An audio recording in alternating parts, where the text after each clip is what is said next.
everybody. Welcome to the Game Developers of Color Expo 2020. My name is the Purple Sharpie, but you can call me Sharpie if you're feeling spicy. And today I am here with a fantastic developer, the creator of an airports for aliens currently run by dog, Xalavier. Oh my gosh. How are you doing today? I'm existing in 2020. Straight up vibing. Yes, we're here. And I am so excited to have you here to talk about this game, which why don't you go ahead and explain it to us? Tell us a little bit more about this game in your own words, if you could, please. An Airport for Aliens Currently Run by Dogs is a first-person open-world comedy adventure game about navigating simulated airports run by stock photo dogs, solving their problems, and finding time to spend with the people you love when you and your fiancé are the last two human beings left in the universe. Fantastic. Oh my gosh. I believe we also have a trailer from the latest version of the game. Why don't we go ahead and take a look at that? Let me tell you about you. You and your fiancé are the last two human beings in the galaxy, separated by a universe of simulated airports, and you gotta find your way back to each other. So, you get a boarding pass, 50 boarding passes if you want. That dog has short-term memory loss. He's just happy to help. You look for your flight on the departure board and try to get to your gate on time, but you're surrounded by an alien language you can't read. So you do something you can't understand. You pet dogs.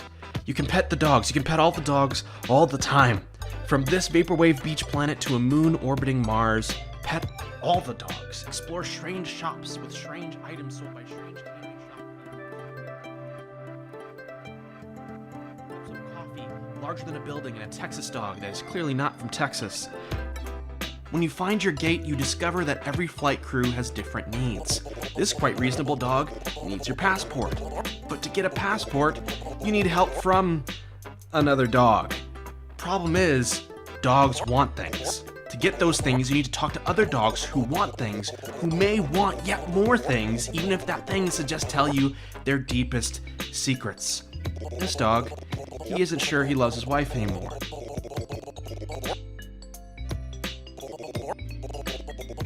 Once he finally lets you buy a record, you can get access to the photo booth. The photo booth gets you a passport, and turning in your passport allows you to open a portal to your next destination.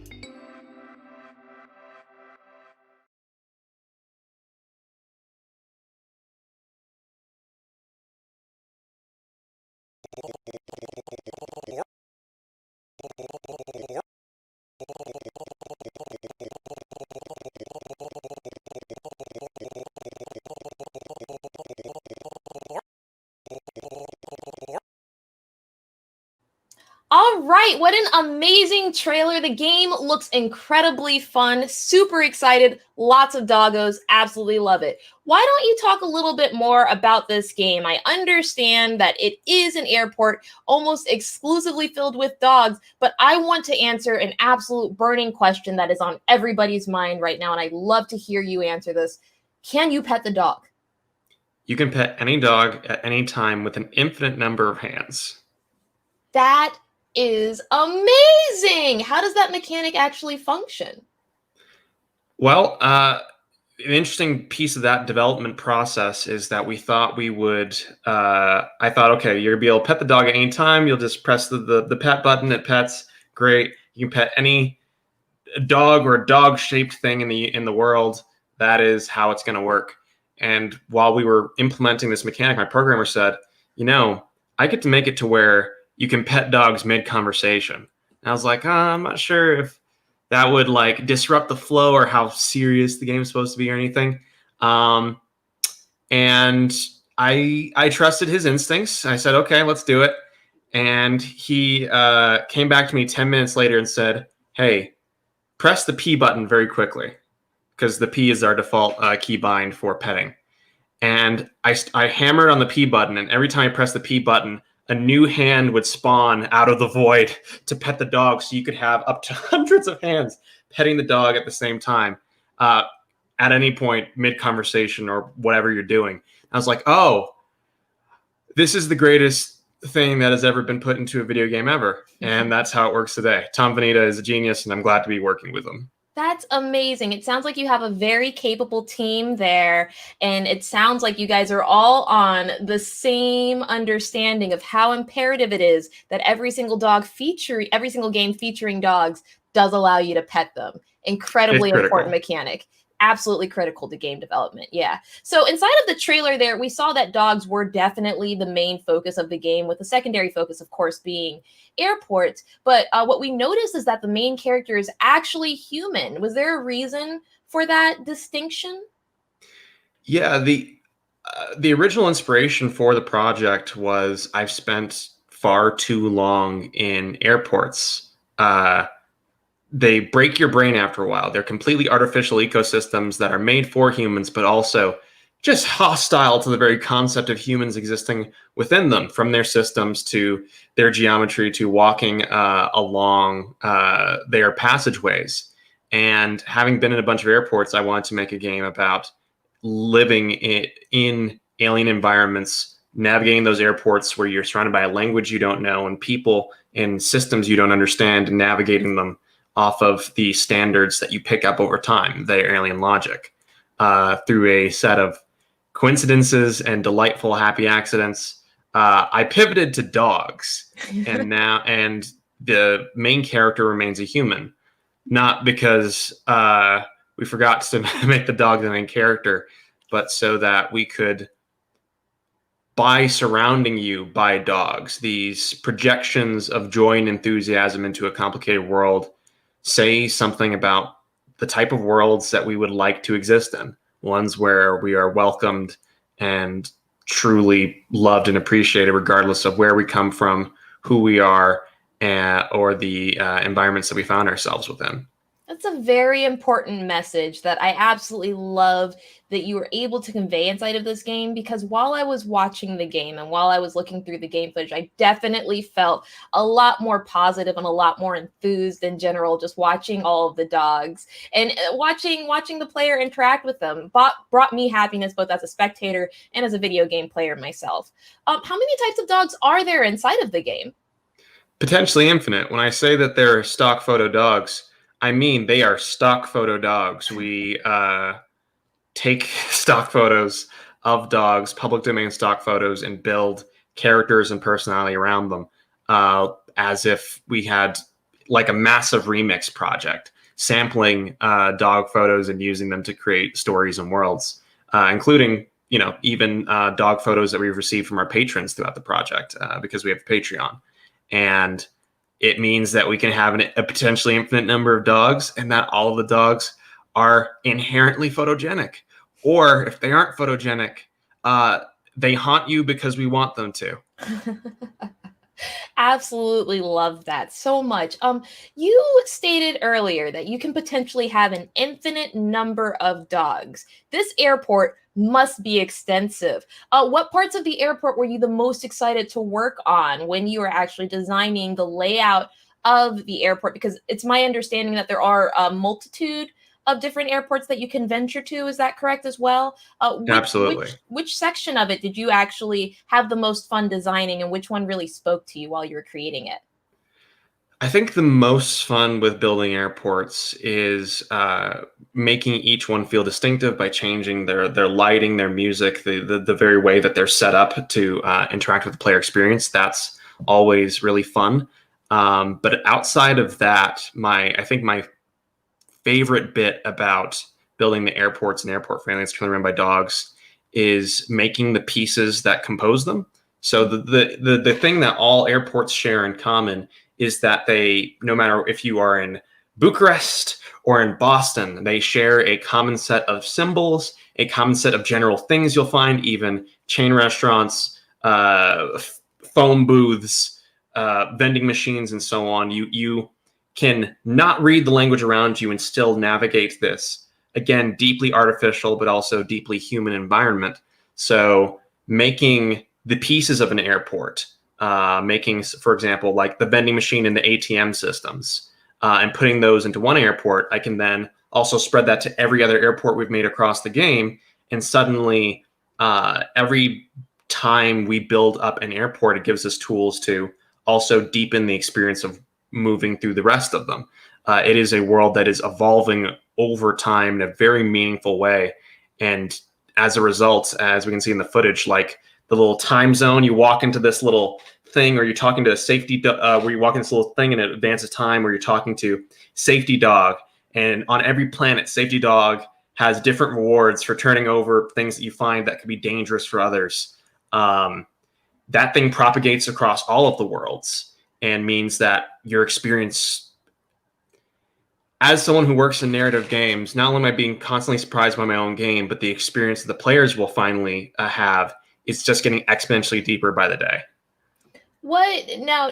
I want to kind of focus a little bit on some of the similarities that we're seeing here inside of the dog airport, as well as in a standard, and I'll just say for simplicity's sake, a human airport. But I'm seeing security dogs. I'm seeing a check-in dog. I'm seeing a coffee dog.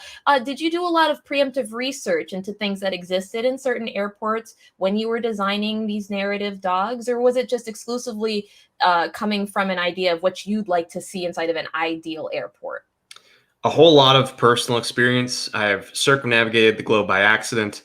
I have had some absurd journeys in airports and spent a lot of time in them, but also on the ground research. I have nearly gotten arrested several times in airports, taking pictures, noticing that there are folks watching me. Walking quickly, they start walking quickly. Next thing I know, I have a little bit of a chase sequence through an airport. Making this game has turned out to be far more dangerous than I originally planned, when I thought there would just be some cute dogs in an airport. But that's how game development works sometimes. It absolutely is trial by fire when you're researching exactly what your topic is, 100%. I guess I want to focus on some of these other mechanics that I'm seeing inside of the game. Obviously, we have some pretty basic narrative play here when it comes to that, but I'm seeing a lot of different items inside of the game. Do you want to go over some of how these items interact with the different characters and the different dogs, and how they allow the player to progress? Absolutely. So the way items work in the game is you can both obtain them from different dogs, from different sources. Some of the items can be used to incur special effects, like chugging a flavored snow cone will increase your boost height. And if you're trying to get across the airport in a hurry, or your gate is about to close, you can sprint across a people mover, which increases your speed. Use that boosted jump height that you just picked up from a dog a second ago and leap over a building so that you can get to your gate on time. Having had some harrowing journeys to airport gates myself, giving people this increasing knowledge and familiarity of the world so they can make intentional decisions.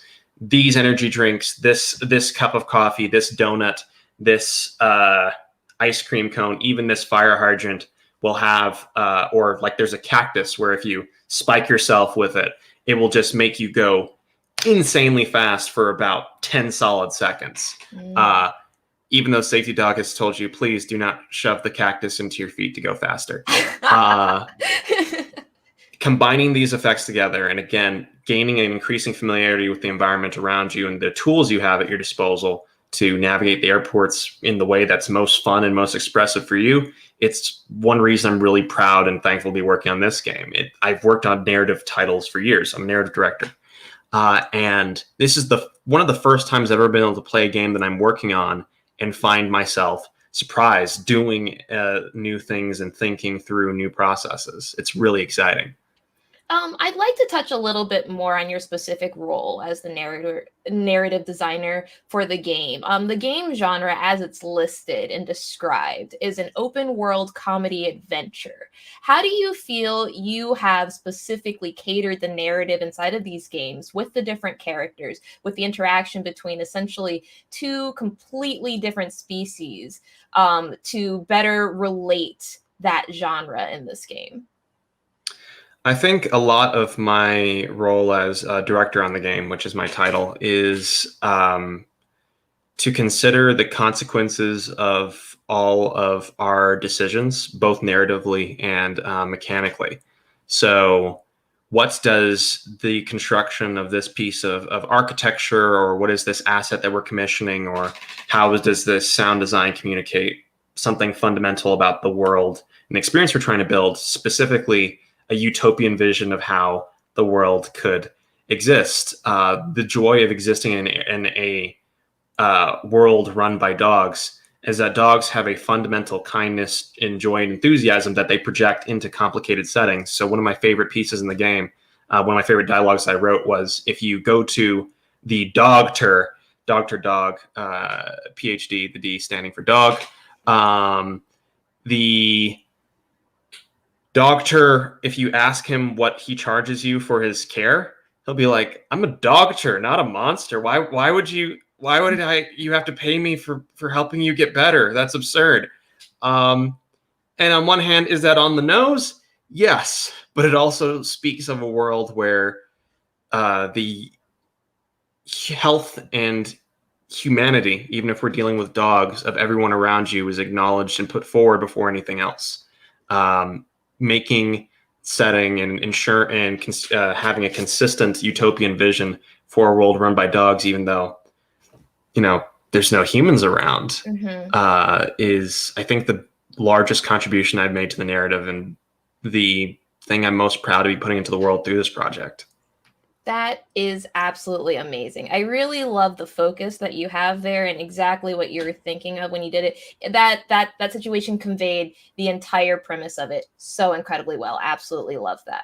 I'd like to move on to a couple of other mechanics inside of the game, one of which I feel like is being displayed throughout this trailer very, very well. And that is what I'm noticing, what seems to be the time mechanic. Now, can you explain a little bit more about how that functions inside of this game? I would assume, as it's an airport and as that appears to be a boarding pass, that it would be considered a crucial mechanic. Is that correct?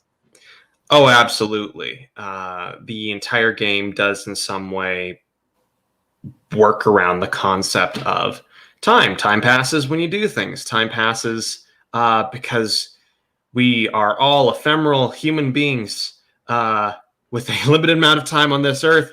And dang, does this game reinforce it, but in a nice way. So so if you have a flight in 4 hours, finding items and finding things to do to accelerate that time so that you're within the boarding window and can go to your boarding gate and see what you need to do to board your flight and go to the next airport, that is the priority. If you want to, in an age of in an age of a pandemic where you cannot visit a physical airport anymore, if you want that good old experience of just sitting in a chair and waiting for 8 solid hours to board your flight or get within the boarding window of your flight, that's also something you can do. Airports are both one of the most stimulating places on earth and one of the most boring, and having something that captures both of these contradictory elements as well as gives players the agency to just cut right through that and be like, you know what? I want to see the elf planet full of dogs. What do elf dogs look like? The power is in your hands. You can make that happen. Absolutely. That's amazing. One of the other mechanics that I saw being displayed inside of the alpha were a couple of really cool Easter eggs. One of which I believe was that when boarding passes expired, I saw that they actually light themselves on fire to clean out the player's inventory, which was incredibly amazing to me. I'll be very honest, both as a player and someone who appreciates the developer side of things. Were there any other Easter eggs that you would feel comfortable kind of sharing with us right now that may have been really, really spot on or amazing for you to create? Not to spoil too much, but one of my favorite systems in the game in terms of this, of these mechanical Easter eggs and interactions is, I think I'd say the bribe dog system. So the way the bribe dog system works is that we have a character in the game known as Bribe Dog, the dog who loves bribes. And this character has a very wide, extended family. And when you come to your boarding gate, you might encounter a dog who just needs your boarding pass, and another one who needs your passport.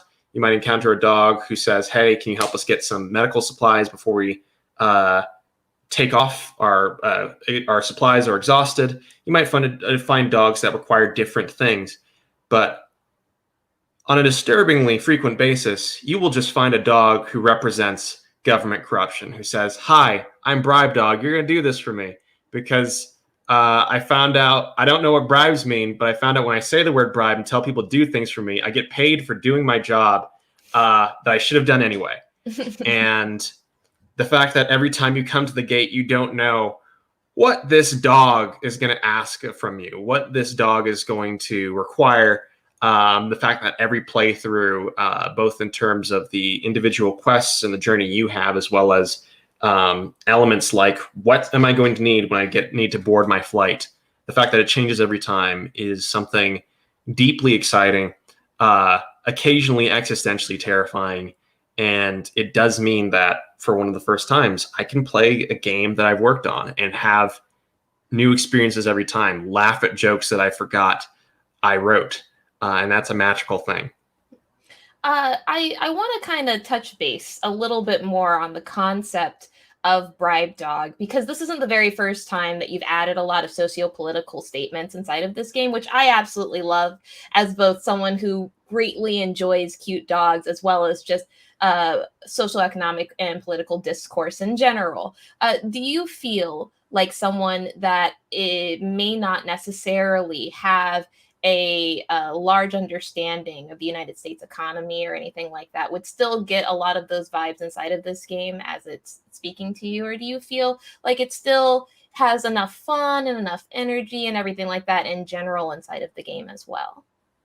I think the greatest thing that Bribe Dog represents and any socio-political messages inside of the game is not so much commenting on the terror or the evil of the world, but just by presenting a very honest and also a very utopian vision of the world that makes you question why the world doesn't already exist like that. Why aren't we as humans already taking care of each other to the degree that we have the capability and capacity to do so?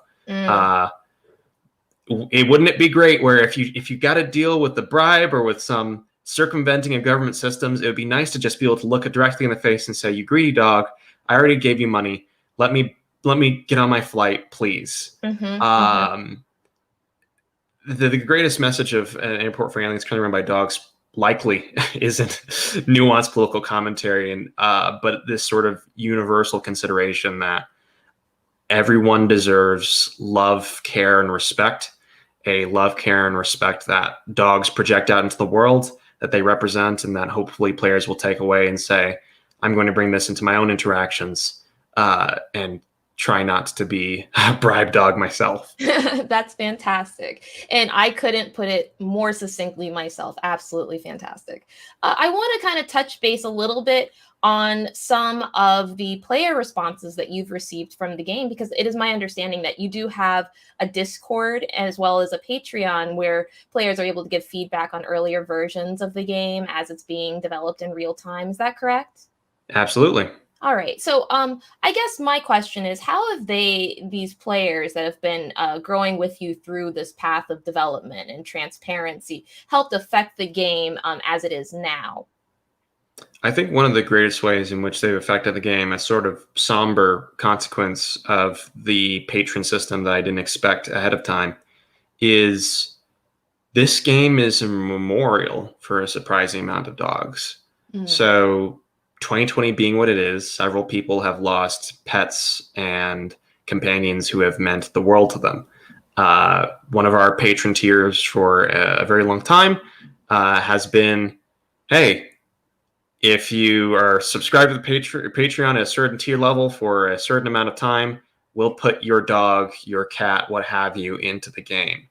And as a result, the development process of the game has been affected by people saying, my dog passed away last week. Here's his picture. And having the responsibility of depicting this this beloved companion forever in a digital world. That responsibility is something I take very seriously. It's sobering, but it's also a joyful opportunity to collaborate with that person and find a way of making their pup live forever in a world that is itself good and funny and weird and strange and everything that dogs themselves are. it certainly wasn't something I expected at the beginning of the development process, but the way in which that has created a behind the scenes empathy and consideration for how the impact of our development process and of the things I write affects real people has been pretty dang transformative. And I really look forward to bringing that perspective, that human perspective, forward into my future projects because of how much it's affected the game positively here. That is such a huge responsibility, and it's fantastic to see that you're creating a medium that responsibly takes that responsibility and moves it on into something that both the previous owners and friends and companions of these life companion creatures can move on and be really, really proud of. Like when I was just watching the game and seeing several different animals and different companions. Like you said, there are a couple of cats. I saw some of the cats. I was very happy with some of the cats. But when I saw There's a couple of surprises in there, yeah. When I saw them, I was just thoroughly. I felt really, really close to them, even though I was not physically in front of them. And they did bring that level of comfort that I'm sure that they brought that same owner. So seeing you be able to transcend the platform and still add that layer of personability is so fantastic and such, a breath of fresh air to see inside of the gaming world. Absolutely love it. Well, we are running, unfortunately, close to closing time here for both the airport and this conversation. So I wanted to go ahead and see when we can expect this game to come out, very possibly soon. If it's going to be maybe early 2021 or even later this year. If you have some thoughts, let us know. And also where we can find you. I'd absolutely love to hear that as well. An Airport for Aliens Killing My Dogs is planned for holiday 2020 or something very, very close to it. And you can follow us through our Discord at discord.gg/dog-airport-game, as well as through Patreon itself, patreon.com/strange-scaffold. I have a Twitter. It's good for following the development of Dog Airport game, but I also post a lot of horrible puns there. And that is at twitter.com/RitNelson, WRIT Nelson. Well, thank you so much for showcasing an airport for aliens by dogs with us, Xalavier. It was an absolute pleasure to be with you today. I had an absolute fun amount of time discussing this game and going over one of my most favorite things to talk about in the world, dogs. Thank you very much. Been an honor chatting with you, Sharpie. Thank you. All right, everybody, that's going to do it for this segment. We will be back with even more independent game developers later with Game Developers of Color Expo 2020. I want to thank some of our sponsors, Niantic Inc., as well as Subset Games, for making all of this possible. And I greatly invite you guys to stay tuned for our very next game. With that, I'm Sharpie, and definitely keep watching.